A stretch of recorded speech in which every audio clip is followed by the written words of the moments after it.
Hello, this is teddygaming and welcome back to a no review on the Teenage Mutant Ninja Turtles tmnt, the RW ongoing series, issue 43.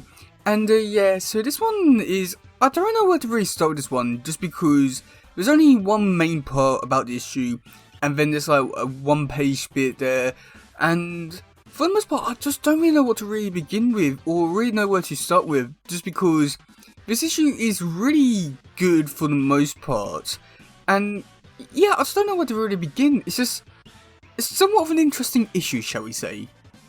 Okay, so the first bit which I want to talk about is the Alapex and Rast stuff. Now this bit here, I'm not really going to go into too much, just because I've already said what I wanted to say in the last few reviews on this series, and yeah, they haven't really gone too much in detail about stuff with Karai or anything like that, which is just, again, so annoying, but at least they're made up for now, and hopefully we're going to be moving on from this whole Alapex situation, and yeah, if they are truly done with it, then great. If they're going to be continuing this on for another few issues, then yeah, couldn't care less, but for now, it is good, I want to say, but it really depends what they do next will be like the big deciding factor, because yeah, this has not really been the best story arc which they've given her, but it could have been worse, but this did not do her any favours. So the first thing which I want to talk about with the main story arc is Dr. Jasper Barlow, and about his plans with Leatherhead and the Dragon Scale, which I do find to be pretty interesting. So in this issue we do get to find out Dr. Jasper Barlow's plans, and I must admit they're not really that great or anything, they're just being pretty okay, I want to say, and when Leatherhead finds out about it, he's a bit annoyed by it, but he just doesn't really do anything about it, just stands there for the most part. So I just find it all to be like really weird, but yeah, I don't really know what to really say about it. It's just like generic Jasper Barlow plans type things, which he's mentioned before, but yeah. So with the main bit with the turtles, we do get to see the turtles going down to the sewers with Angel, Koya, Bludgeon, and the weasels. Now I must admit here, I do find it to be really weird and stupid for Leo, just because he tells Jenica, Bob and Carmen to stay behind because Jenica's hurt, Bob and Carmen can't really fight, but yet Leo will take the weasels. Why? I mean, they're not really much of a fighter anyway, and they're probably going to be putting more harm and danger than Bob and Carmen, so I just find it to be like really stupid that he would take them down there, unless there is some sort of story thing which can be doing in the next issue, but even so, I just find it so weird and stupid that they'll take down the weasels, who are most likely going to get killed more than Bob and Carmen. I just find it to be stupidly weird. But in this bit here, we do get to see a pretty cool interaction, where we do get to see Mikey and Venus interacting, and I must admit, it was pretty cool. I mean, it's been several decades in the making, and yeah, it was pretty decent for the most part. I would definitely like to see a lot more interactions with Venus and the other turtles, just because even though she has interacted with Donatello for the most part, I feel still like there's a lot more to do with her character, a lot more to really play around with, like definitely interacting with characters. So I must admit here was like pretty great. Yeah, I can't deny that, it was decent.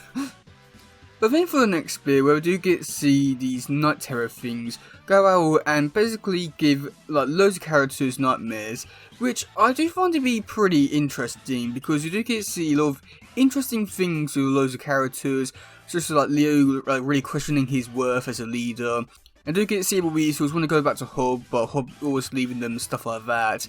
Angel one was a little bit weird, just because basically they're saying that she relies on her suit so much and all that she can't fight without it.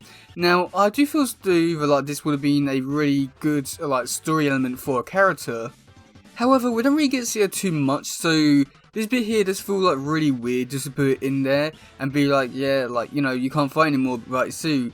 But the thing is that like we don't really see her enough in the suit or even in the comics to actually make this a big important bit, so it was like one of those things that was just like, it was there, but it could be more impactful if she was in there more, but yeah. Now Koya's fear, it was basically people leaving her, and I feel like they have sort of done this story before with Koya, but I'm not exactly too sure, but it feels to something that they have done before. And then to have Bludgeon's one, and it was basically him not wanting to be a shark and kill people and stuff like that, which I don't really have too much to really say about it. It's just them, one of those things.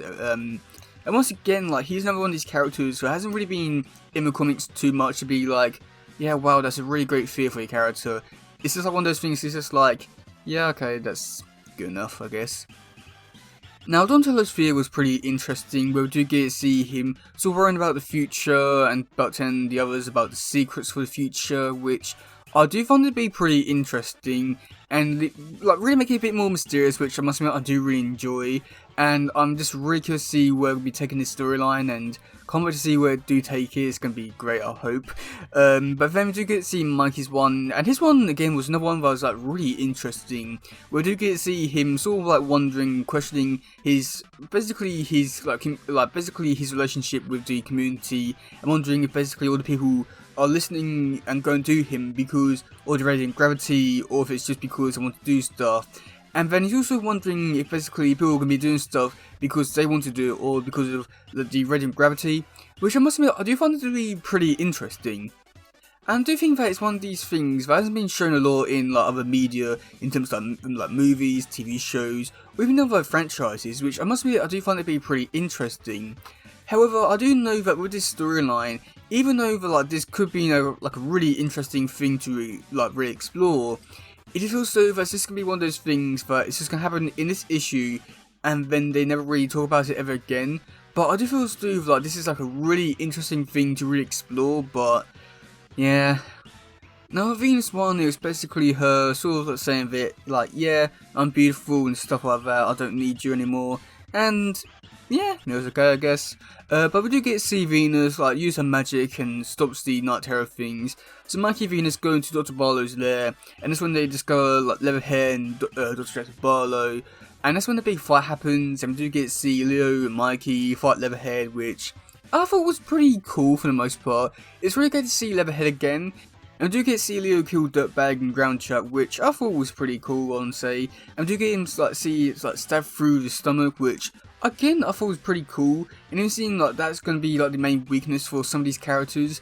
And just have me questioning a lot of things for some of these characters, just like Dr. Barlow and Leatherhead, because they do seem like pretty dangerous characters. And if they can get killed pretty easily because of like the stomach bit, then I wouldn't be too surprised if they do die in the next issue. But if I don't, I'll be quite surprised, but I don't know what they're going to be doing to characters anyway, so yeah.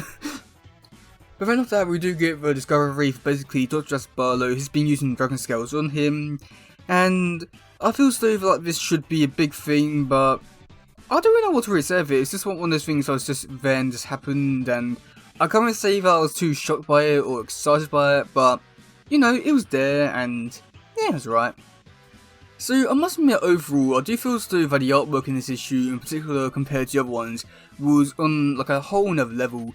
I don't know what to really say about it. It's just like so amazing with the artwork, and with all the mystical ability stuff, with all the laser things going around the panels and stuff like that. I thought that looked like so great and amazing and like visually appealing, which I don't know what to really say. It's just I really took like the art level to a whole new level, which I absolutely love for some reason. I can't explain it, but it was just amazing. And with the story overall, I do feel still that this one was pretty decent, and I am looking forward to the next issue. But I do feel still that even though we did do some pretty interesting things in this issue with the nightmare stuff, I do feel still that a lot of that stuff was more or less, I don't know how to really explain it, but it's just one of those things that because some of these characters are not really in the comics too much, it just feels it just feels like weird that they're giving like attention to these characters and giving them like sort of like meaningful story arcs and stuff like that, even though after this issue and the next issue they probably might never return again. So it's an interesting thing which I don't know what to really say about it, but they do present some interesting things in a few of the characters, I would say. So yeah, I must admit overall I did really enjoy this issue. I thought it was pretty great for the most part, and I am looking forward to the next issue and seeing how they're going to be wrapping up this story arc. But I just don't really know what to really say about it, because it's been a very interesting story arc for a few reasons. But yeah, let me know in the comment section below. Do you love some? Do you not? But yeah, that's gonna be it for today, guys. If there's some, please share, let's subscribe and all that stuff. Goodbye, yo, bye.